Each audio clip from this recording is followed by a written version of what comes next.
I surfisti di San Leone di Agrigento hanno provveduto stamane a pulire la foce del fiume Acragas. All'iniziativa hanno anche contribuito diversi cittadini in collaborazione con altre associazioni. Positivo il risultato ottenuto, tanti rifiuti che i volontari hanno raccolto e così avranno la possibilità di poter effettuare tranquillamente la loro attività senza il pericolo di procurarsi delle ferite dovute ai rifiuti lasciati in giro.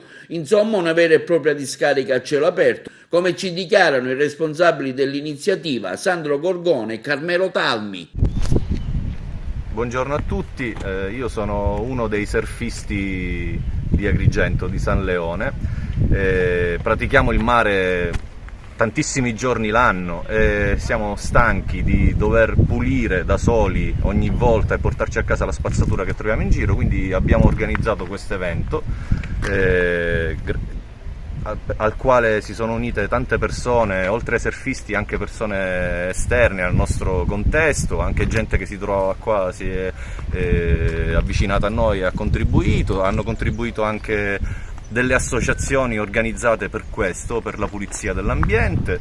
Siamo felicissimi. Qual è stato il risultato? Il risultato è abbiamo raccolto tantissima spazzatura di svariato tipo, dal vetro alla plastica, ai preservativi, ai gabinetti, ai lavandini, di tutto e di più. Sperando che questa cosa possa sensibilizzare gli altri, adesso possiamo andare a surfare tranquilli, senza il rischio di tagliarci i piedi e col sorriso.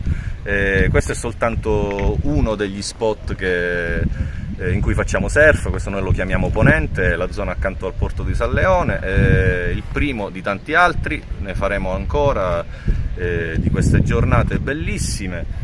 Noi speriamo di sensibilizzare tutti quanti, perché siamo arrivati ad un punto di non ritorno. Se continueremo a buttare tutta questa spazzatura in giro, ne pagheremo con la nostra salute. È partito tutto da noi, tra amici, abbiamo fatto un gruppo Facebook e si sono unite tante altre persone e speriamo in altre persone che ci aiutino a pulire questo nostro posto. Vorremmo sensibilizzare la gente a tener pulito i posti in cui viviamo ed è giusto farlo e a non inquinare.